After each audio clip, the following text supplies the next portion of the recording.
dans les profondeurs brumeuses du Périgord, où les châteaux anciens se dressent comme des sentinelles silencieuses d'un passé révolu, se cache une demeure dont le nom seul suffit à faire frissonner ceux qui connaissent son histoire.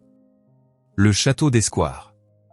Une bâtisse majestueuse du XVIIIe siècle, avec sa façade monumentale de 53 mètres, ses 3 frontons élégants et sa rotonde qui semblait autrefois accueillir la lumière du jour.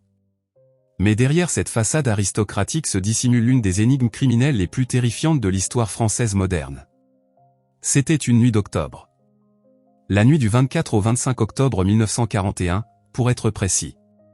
Une nuit où la France occupée tremblait sous le joug de la guerre, où les ombres semblaient plus menaçantes que jamais. Une nuit où 3 vies allaient s'éteindre dans une violence inimaginable, laissant derrière elle un mystère qui hanterait les générations futures pendant plus de 80 ans. Imaginez-vous un instant dans ce château isolé, à 15 km de Périgueux. Les murs épais résonnent du silence pesant de la campagne périgourdine. 9 hectares de parc entourent la propriété, créant une bulle d'isolement presque totale. Dans cette demeure qui avait vu défiler les plus grandes fortunes de France, qui avait appartenu aux Ransonnets de Noyant, l'une des familles les plus riches de Bretagne, quelque chose de terrible allait se produire. Ce soir-là, 5 personnes se trouvaient au château. Georges Girard, le propriétaire des lieux, un homme cultivé de 50 ans, archiviste paléographe, conservateur des archives du ministère des Affaires étrangères. Un intellectuel respecté qui avait publié des travaux historiques remarquables, qui assurait les chroniques du Figaro littéraire. À ses côtés, sa sœur Amélie, célibataire endurcie qui avait consacré sa vie à la famille. Et puis Louise-Marie Soudex, leur domestique fidèle, une femme simple qui servait la famille avec dévouement. Dans l'autre aile du château, isolé des autres, dormait Henri Girard. 24 ans. Le fils unique de Georges. Un jeune homme brillant mais tourmenté, qui avait obtenu son baccalauréat à 15 ans seulement, mais dont le caractère fantasque et rebelle inquiétait son entourage. Un jeune homme qui porterait bientôt le poids d'accusations terrifiantes. Mais revenons à cette nuit. Une nuit apparemment ordinaire. Les habitants du château s'étaient retirés dans leurs chambres. Les gardiens du domaine, Romain et Victoria Tolu, vivaient dans une dépendance à proximité. Leur fils René avait remarqué quelque chose d'étrange ce soir-là. Vers 21h30, le château était plongé dans le noir complet. Inhabituel. Inquiétant. Mais personne n'avait osé intervenir. Le lendemain matin, au petit jour, c'est Henri Girard qui donna l'alerte. Il tambourina à la porte des gardiens, le visage défait, les mots se bousculant dans sa bouche. Il venait de faire une découverte horrible. 3 corps. Son père. Sa tante. La domestique. Massacrés. Lorsque les gendarmes arrivèrent sur les lieux, ce qu'ils découvrirent les glaça d'horreur. Ce n'était pas un simple meurtre. C'était un carnage. Un massacre d'une violence inouïe qui avait toutes les apparences d'un acte de folie meurtrière. Georges Girard avait été retrouvé dans sa chambre, son corps portant les marques d'une rage dévastatrice. Sa sœur Amélie, dans la pièce adjacente, avait subi le même sort. Et la pauvre Louise, qui n'avait commis d'autre crime que de servir fidèlement ses employeurs, avait été tuée avec la même brutalité sauvage. L'arme du crime. Une serpe. Cet outil agricole aux lames courbes et tranchantes, utilisé normalement pour couper les broussailles, était devenu l'instrument d'une tragédie sanglante. Et voici où l'histoire devient encore plus troublante. Cette serpe appartenait au gardien du château. Mais c'était Henri Girard qui l'avait empruntée quelques jours auparavant. Officiellement pour couper des branches dans le parc. Les enquêteurs examinèrent la scène avec minutie. Aucune trace d'effraction. Aucun signe d'intrusion extérieure. Les portes étaient fermées de l'intérieur. Les fenêtres intactes. Pas de témoins. Pas de mobile apparent. Mais du sang partout. Sur les murs. Sur les meubles. Sur les draps. Une scène d'horreur qui racontait l'histoire d'une violence explosive et incontrôlée. Et puis il y avait Henri. Le seul survivant de cette nuit maudite. Il affirmait avoir dormi dans l'autre aile du château, trop éloigné pour entendre quoi que ce soit. Mais les soupçons se tournèrent immédiatement vers lui. Comment était-il possible qu'un tel massacre se déroule sous son toit sans qu'il n'entende rien? Comment expliquer qu'il soit le seul épargné? Et surtout, comment ignorer le fait qu'il était désormais l'unique héritier d'une fortune considérable? Les présomptions s'accumulaient contre lui comme des nuages noirs avant l'orage. Henri avait insisté pour que son père, qui travaillait à Vichy pour le régime de Pétain, viennent passer quelques jours au château d'Escoir. Georges Girard n'aurait normalement pas dû être là cette nuit-là. Henri avait emprunté la serpe. Henri dormait à l'autre bout du château, ce qui lui permettait de prétendre n'avoir rien entendu. Henri était le principal héritier. Et Henri avait un caractère jugé instable, fantasque, provocateur.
Quelques mois auparavant, en juillet 1941, un incident étrange s'était produit. Henri Girard avait prétendu avoir été arrêté par les Allemands à Paris. Il affirmait qu'ils avaient exigé une rançon de 100 000 francs pour sa libération, somme que sa tante Amélie avait dû verser. Mais les autorités n'avaient trouvé aucune trace de cette arrestation. Était-ce une escroquerie montée par Henri? Une manipulation pour soutirer de l'argent à sa famille? Ou une véritable opération liée à son implication supposée dans la résistance? Le mystère demeurait. 19 mois. C'est le temps qu'Henri Girard passa en prison en attendant son procès. Enfermé dans l'un des cachots les plus insalubres de France, dans des conditions épouvantables. L'hiver 1941 fut particulièrement rigoureux, et plus de 10 prisonniers moururent de froid et de faim dans cette prison. Henri Girard relatera plus tard cette période cauchemardesque dans son livre intitulé Ch'tilibem 41. Les gardiens le saluaient ironiquement, convaincus qu'il finirait guillotiné. L'opinion publique était contre lui. Dans le village d'Escoir, la rumeur publique le condamnait déjà. Le maire lui-même reconnaissait qu'on lui avait toujours trouvé une attitude étrange. Les journaux s'emparèrent de l'affaire avec avidité. Un château. Une famille aristocratique. Un massacre à la serpe. Un fils accusé du meurtre de son propre père. L'histoire avait tous les ingrédients pour passionner la France, même en pleine occupation. Le procès débuta le 27 mai 1943 à Périgueux. L'acte d'accusation était accablant. Toutes les charges semblaient réunies pour emporter la conviction des jurés. La guillotine semblait inévitable. Mais Henri Girard bénéficiait d'un atout majeur. Son avocat. Maître Maurice Garçon, ténor du barreau parisien, figure emblématique de la justice française, ami de longue date de la famille Girard. Maurice Garçon était une légende vivante. Il avait la réputation de ne défendre que des innocents ou des victimes. Sa présence aux côtés d'Henri Girard envoyait un message puissant. Pendant le procès, il déploya toute sa maîtrise rhétorique. Il souligna les incohérences de l'instruction, bâclée dans le contexte chaotique de l'occupation. Il pointa du doigt l'absence totale de preuves matérielles. Il suggéra d'autres suspects possibles, notamment René Tolu, le fils des gardiens, qui possédait la serpe et qui avait remarqué l'extinction des lumières ce soir-là. Maître Garçon démonta méthodiquement toutes les présomptions de culpabilité. Il rappela qu'Henri n'avait aucun mobile financier urgent. Que les relations entre le père et le fils, bien que complexes, n'étaient pas au point de rupture. Que l'absence de traces de sang sur les vêtements d'Henri était troublante pour un massacre aussi sanglant. Que la scène de crime suggérait plutôt un acte de rage incontrôlé qu'un plan prémédité. Et puis, il y eut ce moment étrange qui marqua les esprits. Lorsque les gendarmes étaient arrivés au château après l'alerte d'Henri, ils avaient entendu de la musique. Du piano. C'était Henri qui jouait. Au procès, les magistrats l'interrogèrent sur ce comportement pour le moins inhabituel. Sa réponse fut déconcertante. Il jouait la tristesse de Chopin. C'était logique, selon lui, face à une telle tragédie. Après seulement 10 minutes de délibération, fait rarissime dans les annales judiciaires pour une affaire aussi grave, les jurés prononcèrent l'acquittement. Henri Girard descendit les marches du palais de justice sous les applaudissements de la foule. Libre. Désormais riche. Mais à jamais marqué par les soupçons. Mais l'histoire ne s'arrête pas là. Car Henri Girard allait mener une existence encore plus extraordinaire après ce procès. Écœuré par le pouvoir de fascination de l'argent, il dilapida rapidement l'héritage familial. Il quitta la France, convaincu qu'il ne pourrait jamais y vivre normalement tant que les soupçons pèseraient sur lui. Direction le Venezuela. L'Amérique du Sud. Pendant 3 ans, il vécut comme un miséreux, enchaînant les petits boulots, découvrant la dureté de la vie loin des privilèges de sa classe sociale. En 1950, transformé en baroudeur farouche et en aventurier intrépide, il est réapparu en France. Sous un nouveau nom. Georges Arnaud. Combinaison du prénom de son père et du nom de jeune fille de sa mère. Il publia un roman qui allait devenir l'un des plus grands succès littéraires du XXe siècle. Le salaire de la peur. L'histoire de 4 hommes désespérés qui acceptent de transporter de la nitroglycérine à travers des routes dangereuses pour une somme d'argent dérisoire. Le livre se vendit à 2 millions d'exemplaires. En 1953, Henri-Georges Clouzot en tira un film culte qui remporta la Palme d'Or à Cannes. Georges Arnaud devint une célébrité. Il écrivit d'autres livres, devint journaliste d'investigation, militant politique engagé. Il prit fait et cause pour les Algériens pendant leur guerre d'indépendance.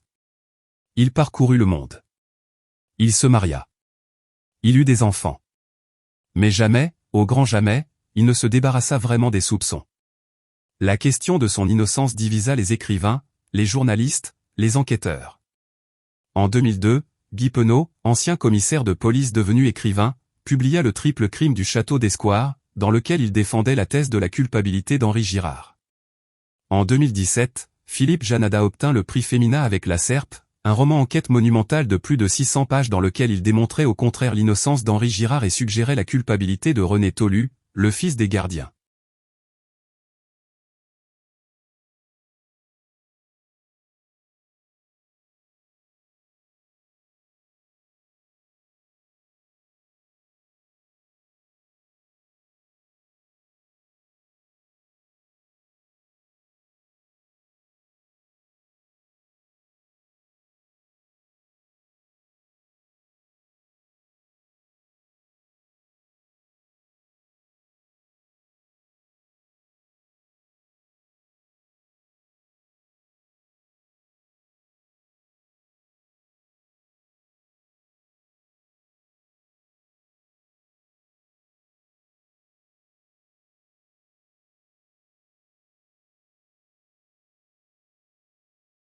Georges Arnaud mourut en 1987 à Barcelone, emportant avec lui son secret.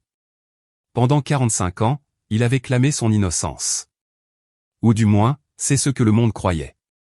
Car en septembre 2025, soit 84 ans après les faits, un coup de théâtre vint bouleverser toute cette histoire. Catherine Girard, la fille d'Henri Girard, publia un livre au titre latin énigmatique. In violentia veritas. Dans la violence, la vérité. Et ce qu'elle y révéla fit l'effet d'une bombe. Lorsqu'elle avait 14 ans, et qu'un camarade de classe lui avait appris que les professeurs la surnommaient la fille de l'assassin, elle était allée interroger son père. Et Henri Girard, le vieil homme qui avait passé sa vie à nier, lui avait avoué la vérité. Oui, c'était lui. Il avait tué son père à coups de serpe. Il avait tué sa tante Amélie. Il avait tué l'innocente Louise. Catherine Girard écrivit qu'il ne s'agissait pas d'un accès de fureur incontrôlé, mais d'un projet méticuleux, d'une volonté déterminée. Elle plongea dans l'histoire de sa famille, remontant les branches de son arbre généalogique, découvrant sur chacune d'elles la trace indélébile de la colère et de la violence. Elle raconta comment son père avait été élevé dans un climat de brutalité. Comment il avait perdu sa mère à 9 ans, emportée par la tuberculose, après que sa grand-mère paternelle avait refusé de payer pour la soigner. Comment sa tante Amélie, célibataire endurcie, avait voulu remplacer cette mère disparue et avait exercé sur lui une emprise étouffante. Elle décrivit les relations tendues entre Henri et son père Georges. Des relations complexes, faites d'émulation intellectuelle mais aussi de disputes violentes, de coups échangés, de réconciliations perpétuelles. Une dynamique familiale toxique où la violence physique et psychologique se transmettait de génération en génération comme un héritage maudit. Catherine Girard écrivit que son père avait réglé son problème en l'éradiquant à la source, comme on gratte un cancer. Qu'il avait raclé jusqu'aux racines du mal. Et que l'opération avait réussi, selon lui. Qu'après le massacre, il était redevenu ce qu'il aurait dû être toujours. Un homme bon. Sa rédemption première. Cette révélation souleva une tempête de controverses. Philippe Janada, l'auteur de La Serpe qui avait défendu l'innocence d'Henri Girard, se déclara consterné. Il contesta certains éléments factuels du livre, parlant de mensonges dans le but de prouver la culpabilité d'un homme. Il rappela qu'Henri Girard avait déjà fait ce genre d'aveu à d'autres personnes par le passé, comme s'il cherchait à provoquer, à se débarrasser des questions, à ce qu'on lui foute la paix. Emmanuel Girard, le neveu de Catherine, fils d'un demi-frère d'Henri, prit la défense de son grand-père. Il affirma que son grand-père n'avait jamais fait cet aveu à sa fille, que c'était la base mensongère d'un livre mensonger. La famille se déchira une fois de plus autour de cette énigme qui refusait de mourir. Aujourd'hui, le château d'Escoir est toujours debout. Après avoir été vendu aux enchères à la fin de la guerre, racheté par différents propriétaires, il a connu l'abandon pendant des décennies. Dans les années 80, les jeunes du village racontaient qu'une trace de sang du crime s'y trouvait encore. Ils s'y rendaient avec des couteaux, cherchant cette preuve macabre, se faisant peur entre amis. En 2015, un couple croate, Sylvie et Tas Kordalov, racheta le château et entreprit d'importants travaux de rénovation. Ils transformèrent une partie de la demeure en chambre d'hôte. Depuis 2021, le château accueille chaque année le Salon du Polar d'Esquare, un événement qui rend hommage de manière troublante à l'histoire criminelle des lieux. En 2023, les propriétaires mirent le château en vente, souhaitant poursuivre d'autres projets en Croatie. Mais même vide, même restauré, même ouvert aux visiteurs, le château d'Esquare reste hanté par son passé. Hanté par les questions sans réponse. Hanté par les spectres de 3 victimes dont la mort n'a jamais vraiment été élucidée. Car au fond, que s'est-il réellement passé cette nuit d'octobre 1941 ? Henri Girard était-il vraiment le monstre que sa fille dépeint ? Un homme capable de massacrer son propre père, sa tante et une innocente domestique dans un acte de violence prémédité. Ou était-il la victime d'une machination, d'une justice expéditive en temps de guerre, d'une enquête bâclée qui désigna trop rapidement le coupable le plus évident ? Était-ce René Tolu, le fils des gardiens, comme le suggère Philippe Janada ? Un jeune homme qui possédait la serpe, qui avait remarqué l'extinction des Lumières, qui avait peut-être ses propres raisons de haïr la famille Girard. Ou était-ce un inconnu, un rôdeur, un criminel qui aurait réussi à pénétrer dans le château sans laisser de traces, à commettre ce massacre sauvage et à s'évanouir dans la nuit ? Les aveux rapportés par Catherine Girard sont-ils authentiques ? Ou sont-ils le fruit d'un déni transformé en certitude après 50 ans de questionnement ? Son père lui a-t-il vraiment avoué le crime ? Ou cherchait-il simplement à mettre fin aux interrogations incessantes, à assumer une culpabilité qu'il n'avait peut-être pas, lassé d'être regardé en coin toute sa vie ? Et si ces aveux sont véridiques, comment comprendre qu'un homme capable d'un tel carnage ait pu ensuite mener une vie normale ? Qu'il ait pu écrire des romans à succès, militer pour les opprimés, fonder une famille, être un père aimant ? Comment réconcilier l'image du monstre et celle de l'homme bon qu'il prétendait être redevenu après avoir raclé les racines du mal ? La violence se transmet-elle vraiment de génération en génération comme un virus invisible ?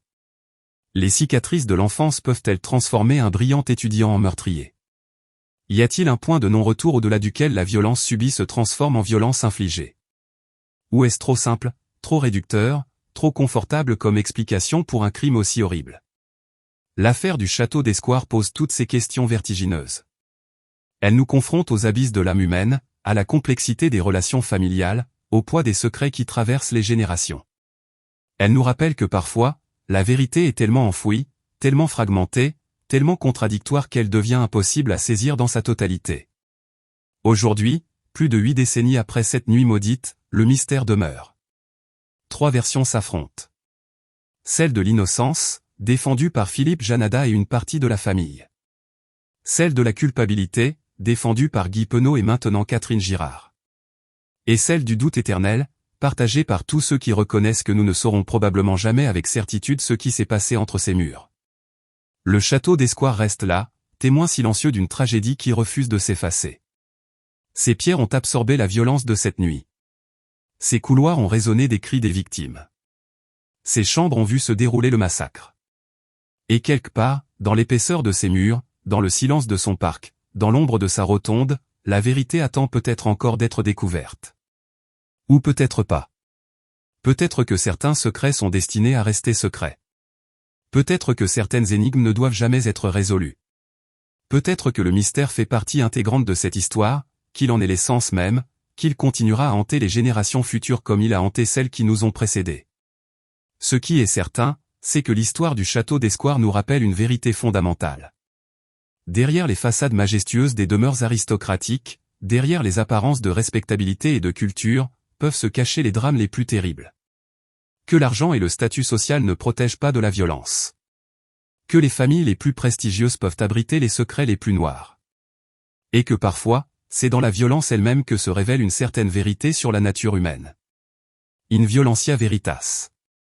Dans la violence, la vérité. Un titre qui résonne comme un écho sinistre à travers les couloirs du château d'Esquare. Une formule qui pose la question ultime. La violence révèle-t-elle vraiment la vérité ? Ou ne fait-elle que l'obscurcir davantage, l'enfouir plus profondément, la rendre à jamais inaccessible ? Le château d'Esquare attend. Avec ses 53 mètres de façade. Ses 3 frontons. Sa rotonde mystérieuse. Ses 9 hectares de parc. Et son secret qui traverse les décennies sans jamais se dévoiler complètement. Un château où toute une famille a été retrouvée massacrée. Sauf le fils. Le fils qui est peut-être devenu un écrivain célèbre. Ou peut-être un meurtrier qui a échappé à la justice. Ou peut-être les deux à la fois. Et vous, qu'en pensez-vous? Croyez-vous aux aveux rapportés par Catherine Girard? Pensez-vous qu'Henri Girard était coupable? Ou innocent?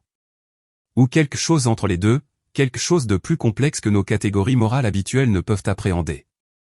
L'énigme du château d'Escoir continue de nous interroger, de nous troubler, de nous fasciner. Et peut-être est-ce précisément pour cela qu'elle refuse de mourir.